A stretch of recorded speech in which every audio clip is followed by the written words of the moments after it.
Continuemos entonces con el curso de dinámica de estructuras e ingeniería sísmica. Estamos dentro del tema 2, dinámica de sistemas de varios grados de libertad. Veamos ahora como ejemplo el cálculo de los periodos y modos de vibración de un edificio de un piso.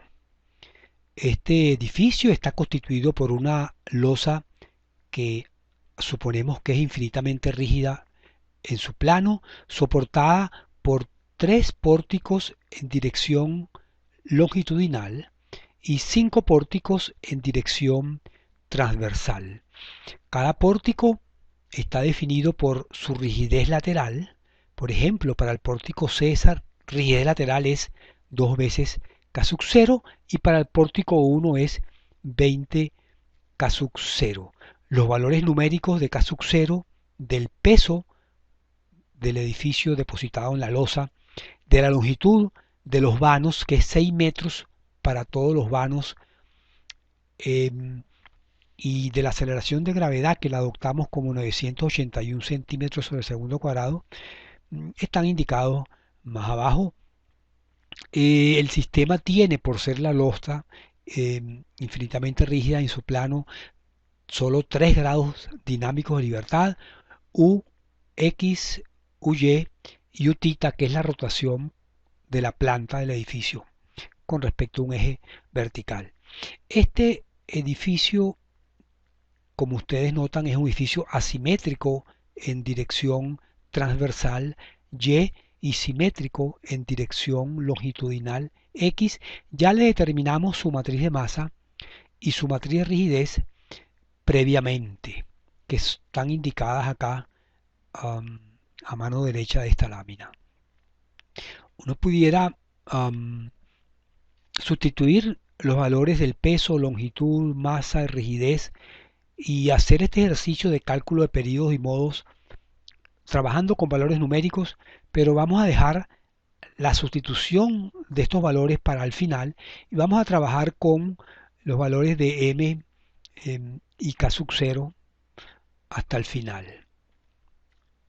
Vamos entonces al primer paso, que es el cálculo de los autovalores, las frecuencias y los periodos de vibración.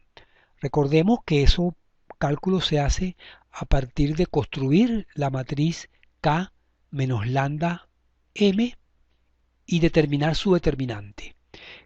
K menos lambda M proviene de multiplicar la matriz de masa por el escalar lambda y restarla de la matriz de rigidez. Como consecuencia, obtenemos la matriz indicada en este momento. Esa matriz, su determinante, lo hacemos igual a 0. Ahora bien, aquí pudiéramos calcular el determinante de esta matriz de 3 por 3 y nos aparecería un lambda por lambda por lambda, un lambda cubo, un polinomio de grado 3. Pero podemos aprovechar el hecho de que hay ceros en algunos lugares de la matriz, lo cual nos permite simplificar el cálculo y en lugar de escribir un polinomio de grado 3, escribimos un polinomio de grado 2 multiplicado por un polinomio de grado 1. Es decir, el determinante de esta matriz está dado por este número, que es un escalar, el primer elemento de la matriz, multiplicado por el determinante de la submatriz resultante de eliminar la primera fila y la primera columna. De hecho, ese producto de este escalar por este determinante lo igualamos a 0, dos factores que multiplicados igual a 0 conducen a dos soluciones. Una primera, el primer factor es igual a 0, 6k sub 0 menos lambda m es igual a 0, y la segunda condición es que el determinante de esta matriz sea igual a 0, que nos conduce a una ecuación cuadrática en lambda cuadrado. De tal manera que de la primera ecuación, 6k sub 0 menos lambda m igual a 0, obtenemos que lambda es igual a 6k sub 0 entre m. De la segunda ecuación, que es una ecuación cuadrática. Este es el término lambda cuadrado, término lambda, término independiente igual a cero. Las raíces de ese polinomio de segundo grado son 5,964 k sub 0 entre m y 72,036 k sub 0 entre m. Comparando los tres valores de lambda, seleccionamos el más pequeño y a ese lo llamamos lambda 1, 5,964 k sub 0 entre m. El siguiente, que es 6 k sub 0 entre m, lo llamamos lambda 2. Y el tercero, el valor más alto, 72,036 k sub 0 entre m. Aquí ahora podemos asignar valores numéricos de k sub 0 y m para calcular las frecuencias circulares. Omega 1 es la raíz de lambda 1 y obtenemos 15,61 radianes por segundo o simplemente segundo a la menos 1. De esa manera obtenemos también la frecuencia circular omega 2 y la omega 3. Los periodos son 2pi entre la frecuencia circular. De esa manera obtenemos que el primer periodo es 0,402 segundos, el segundo periodo es muy cercano al primero, 0,401 segundos, y el tercer periodo 0,116 segundos. El primer periodo lo llamamos periodo del modo fundamental. Veamos ahora el cálculo de los modos de vibración. Comenzamos con el primer autovalor, o sea, vamos a calcular el modo, la forma modal del primer autovalor o el primer periodo de vibración. Esta es la ecuación para el cálculo de los modos de vibración, donde hemos insertado lambda 1 como autovalor. Lambda 1 es conocido, la matriz K es conocida, la matriz M es conocida. Simplemente multiplicamos la matriz M por el escalar y hacemos la resta K menos lambda 1M y obtenemos la matriz indicada. Esa matriz está multiplicada por un vector, el vector del modo 1, que tiene su primera componente en dirección X, luego en dirección Y y luego en dirección θ o componente rotacional, son iguales a 0. Este es un sistema de tres ecuaciones con tres incógnitas, son ecuaciones homogéneas y veamos cómo es la solución. Si examinamos la primera ecuación, tenemos que 1,47 que multiplica a phi de x1 más 0 por algo más 0 por algo es igual a 0. Por tanto, la única solución a esa ecuación es que phi x1 sea igual a 0. Esa es nuestra primera solución. Las otras dos incógnitas, phi y y phi θ en el modo 1, las obtenemos de resolver el sistema de dos ecuaciones con dos incógnitas resultante. Ya decíamos antes, esas dos ecuaciones no son independientes, una depende de la otra. Debemos asignar a un valor arbitrario a a cualquiera de esas dos incógnitas. En este caso se le asignó phi y1 igual a 1 y se despejó la otra incógnita phi θ1, obteniéndose 7,91 por 10 a la menos 4 radianes. Se debe verificar que la otra ecuación no utilizada en este cálculo también se satisface. De tal manera que el vector, el modo de vibración 1, está dado de esta manera. 0 componente X tiene componente Y que vale 1 y una componente rotacional. Si lo graficamos, notaríamos que la planta tiene este desplazamiento en dirección Y y rotación en planta sin que se desplace el centro de masa en dirección X. Vamos ahora para el cálculo del segundo modo de vibración. Insertamos en nuestra ecuación el autovalor lambda 2 y hacemos de nuevo la diferencia de estas matrices para construir esta matriz indicada. Notamos ahora que hay puros ceros a lo largo de la primera fila y la primera columna, de tal manera que podemos apreciar al multiplicar o al extraer la primera ecuación, 0 por phi x2 más 0 por phi y2 más 0 por phi θ2 igual 0, que phi x2 puede adoptar cualquier valor. Vamos a asignarle a phi x2 el valor de 1 centímetro.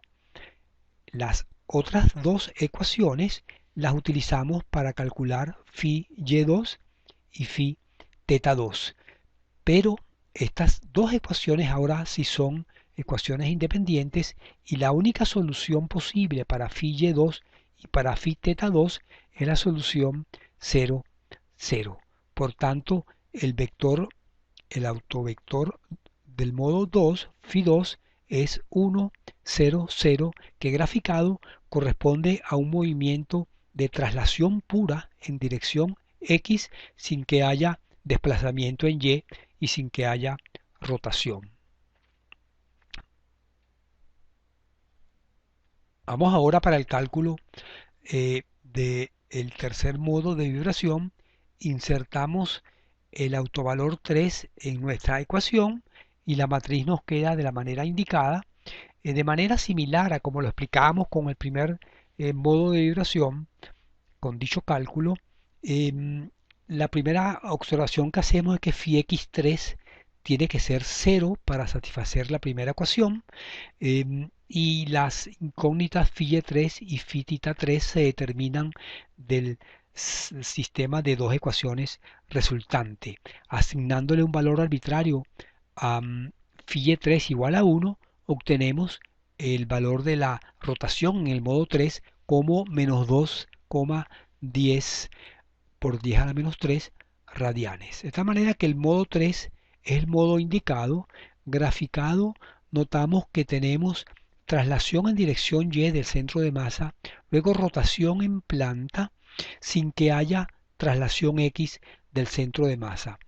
Esto es congruente con lo que ya habíamos adelantado, de que el grado de libertad X está desacoplado de los grados de libertad Y y θ. Observen que si comparamos este modo de vibración 3 con el modo 1,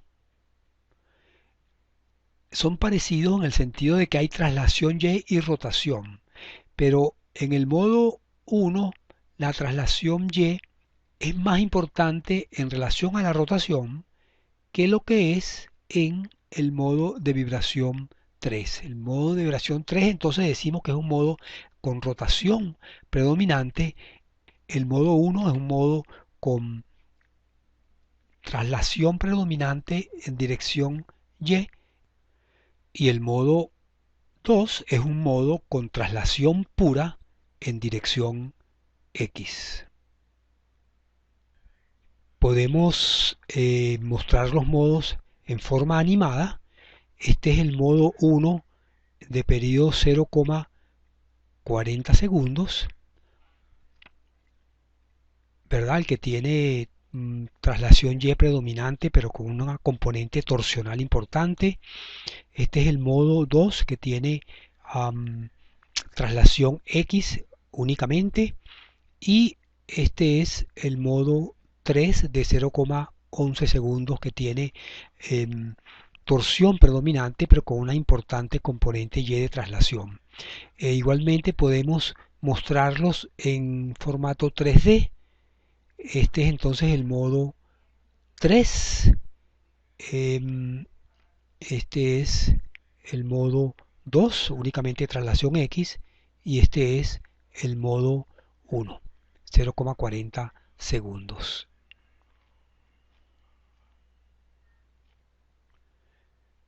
Se deja para ustedes comprobar la ortogonalidad de los modos de vibración. Es decir, que el modo 1 y el modo 2, cuando se multiplican teniendo la matriz de masa de por medio, ese triple producto es igual a 0. Igualmente cuando se incorpora la matriz de rigidez. Esto lo llamamos entonces ortogonalidad de los modos 1 y 2. Análogamente, comprueben la ortogonalidad de los modos 1 y 3 así como de los modos 2 y 3. Veamos el caso de un edificio asimétrico de 9 pisos. Esta planta observamos que hay un núcleo de circulación vertical constituido por muros dirigidos hacia la izquierda de la planta, generando una situación de fuerte asimetría en la dirección transversal o dirección Y del edificio. Um, Igualmente en dirección X hay una pequeña asimetría producto de que esta longitud entre o distancia entre el plano resistente A y B es más pequeña que la que se encuentra en el lado opuesto de la planta. Los modos de vibración y sus periodos fueron calculados y se pueden graficar de la siguiente manera. Vamos a ver el desplazamiento de la planta superior del techo, donde observamos que el primer modo tiene desplazamiento en dirección Y con una importante componente torsional y un ligero desplazamiento del centro de masa en dirección X. El modo 2 tiene desplazamiento X predominante con una pequeña rotación de la planta y un pequeño desplazamiento en dirección Y. Y el modo 3 tiene desplazamiento Y predominante con importante torsión de la planta y muy pequeño desplazamiento en X. Decimos que por la asimetría del edificio en ambas direcciones, fuerte asimetría en dirección transversal, pequeña asimetría en dirección longitudinal X, los grados de libertad X, Y y θ están todos acoplados. Es decir, en cada modo están presentes los tres movimientos. Sin embargo, podemos mencionar también que el segundo modo es un modo con traslación X predominante. El modo 1 es un modo con torsión predominante y con una fuerte componente en Y. Y el modo 3 es un modo con traslación Y predominante con una fuerte componente torsional. También observando esos modos podemos visualizar que son ortogonales entre sí. Por ejemplo, observen, comparen el modo 1 con el modo 3. La rotación de la planta tiene el mismo sentido, pero los desplazamientos Y tienen sentidos opuestos, así como los desplazamientos en dirección X. Estos modos de vibración se pudieran también dibujar de la manera tradicional, es decir, el modo 1 graficamos a lo alto del edificio los desplazamientos en dirección X, los desplazamientos en dirección y las rotaciones. Y entonces apreciaríamos que este modo 1, la rotación es la más importante. En el modo 2 apreciaríamos que es el desplazamiento X el más importante. En el modo 3 es el desplazamiento Y el más importante, aun cuando hay una fuerte componente torsional. Los modos 5, 7 y 9 lucirían de esta manera. Serían una especie de segundos modos dentro de los modelos de dos dimensiones, modelos de estructuras planas. El modo quinto entonces es un modo con traslación X predominante del segundo modo X. El modo 7 es un modo con traslación Y predominante en conjunto con la torsión, y el modo 9 es un modo con traslación X predominante que correspondería al tercer modo traslacional en X. Podemos con esta lámina resumir cómo son los modos de vibración en edificios. Si en nuestro primer caso el edificio simétrico tanto en dirección X como en dirección Y por existir planos de simetría X, Z y YZ, entonces los modos lucirían de la siguiente manera. Un modo 1 que tiene solo componentes de desplazamiento en X, un modo 2 que tendría solo componentes de desplazamiento en y un modo 3 que tendría solo componentes de rotación. Análogamente, el siguiente modo continuaría solo con componentes X y así sucesivamente. Si el edificio es asimétrico, pero mantiene un plano de simetría en X, por lo tanto asimétrico en Y, entonces existiría un modo con solo traslación en X y otros modos que tienen el acoplamiento entre el grado de libertad y el grado de libertad θ que se manifiesta en las formas modales. Y por último, si el edificio es asimétrico en ambas direcciones, entonces estos vectores modales no tienen ceros, sino están llenos de valores para las tres direcciones X, Y y θ. Veamos un ejemplo distinto ahora de las vibraciones verticales de un pórtico, en este caso de un pórtico de un piso. Consideremos este pórtico constituido o idealizado por cuatro masas. Cada masa tiene un grado de libertad dinámico vertical y suponemos que la viga, por ser axialmente muy rígida, despreciamos sus deformaciones axiales y por lo tanto tenemos un único grado de libertad en dirección horizontal. Es un sistema entonces de 5 grados de libertad dinámicos.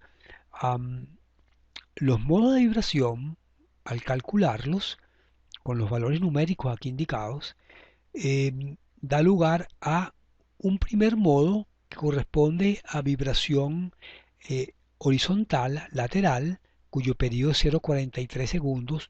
Luego, un segundo modo que corresponde esencialmente a las vibraciones verticales de la viga sin deformaciones axiales en columnas, con periodo de 0,24 segundos. Un tercer modo que corresponde de nuevo a vibración vertical de la viga, pero ahora es el modo antimétrico. El anterior era el modo simétrico, cuyo periodo es 0,09 segundos. Y luego los siguientes modos 4 y 5 son los modos que contienen las deformaciones axiales en columnas asociadas al mismo tiempo con vibración vertical en las vigas. El modo 4 es un modo simétrico, el modo 5 es un modo antimétrico y son modos de muy corto periodo debido a la gran rigidez axial de las columnas. Aquí pudiéramos argumentar de que si este pórtico idealizado de esta manera es un modelo apropiado para estudiar la respuesta dinámica ante perturbaciones, cargas dinámicas en dirección vertical o movimiento sísmico en dirección vertical, también en dirección horizontal, porque tenemos este grado dinámico horizontal definido, y pudiéramos mencionar que si estamos aplicando un sismo vertical y ambas columnas en su base experimentan la misma aceleración vertical, los modos que se activarían sería el modo 2 y el modo 4.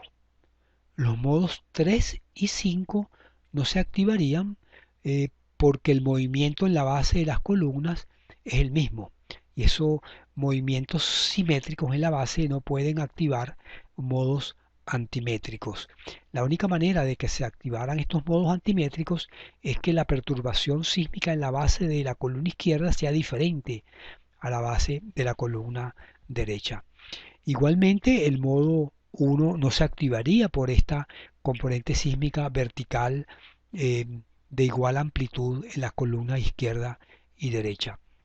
En cambio, si aplicamos un sismo en dirección horizontal, el modo que se activaría, el único modo que se activaría sería el modo 1.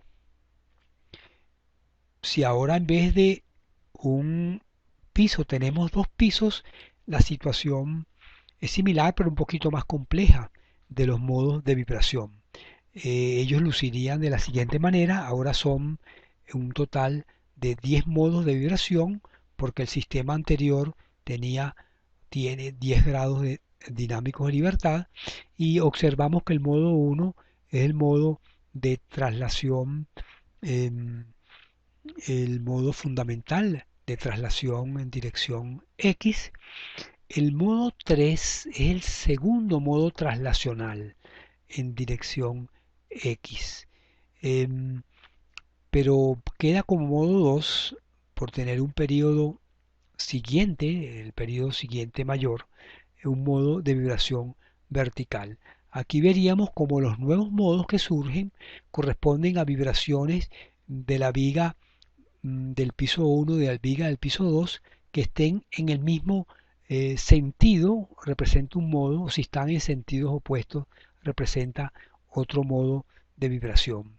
Aquí podemos identificar los modos simétricos, los modos antimétricos, los modos en los cuales surge la deformación axial de las columnas, que serían los 4 últimos modos de vibración.